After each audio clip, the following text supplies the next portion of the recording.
The judge in the New York City subway chokehold case is urging the jury to keep deliberating. The jurors in Daniel Penny's trial say they have been unable to come to a unanimous decision on whether the defendant committed second-degree manslaughter in the death of Jordan Neely on the train in 2023. He's also facing a charge of criminally negligent homicide. Penny claims he was protecting himself and pleaded not guilty to all charges. CBS News New York's Doug Williams has the latest from Lower Manhattan.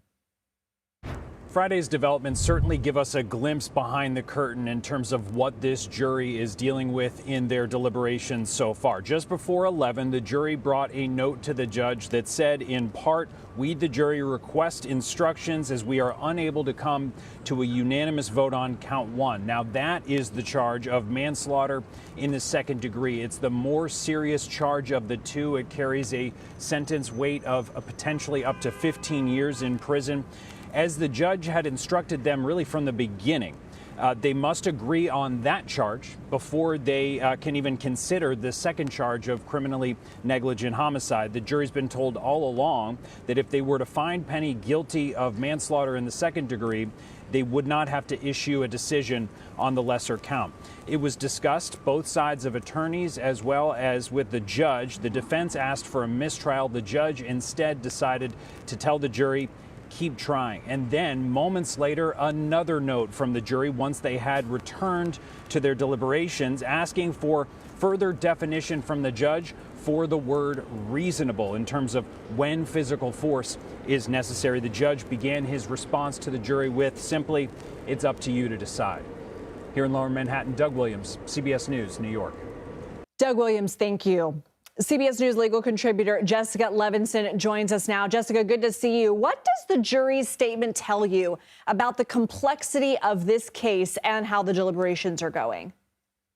I think just that it is a complex case with two very different narratives. And I think the jury is frankly representative of a lot of people who have looked at this case and come to different conclusions. Now, obviously, the jury is doing something different from the rest of us, which is they really have to look at the specifics of the charges here and determine whether or not Penny is guilty beyond a reasonable doubt.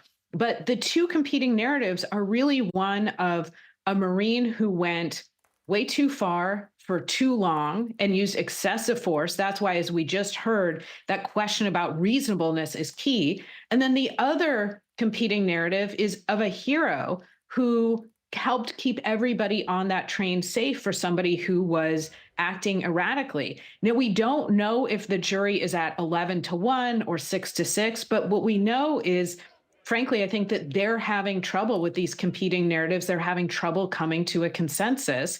And the fact that the judge said basically reasonableness, that's up to you, go back. I will say this is something my students struggle with as well, because your view of what's reasonable might be different from mine.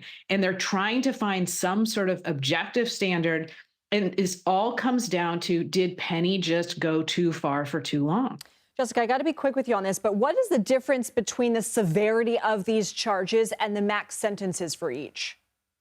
So very briefly, the manslaughter charge, you need a different state of mind in order to prove manslaughter. That's a maximum of 15 years. For the negligence charge, a lower state of mind, or something called mens rea, where it's really a should have known. And that, I understand, is a maximum of 4 years. So different punishments, different state of mind that the prosecution would have to show here. Jessica Levinson, thank you so much.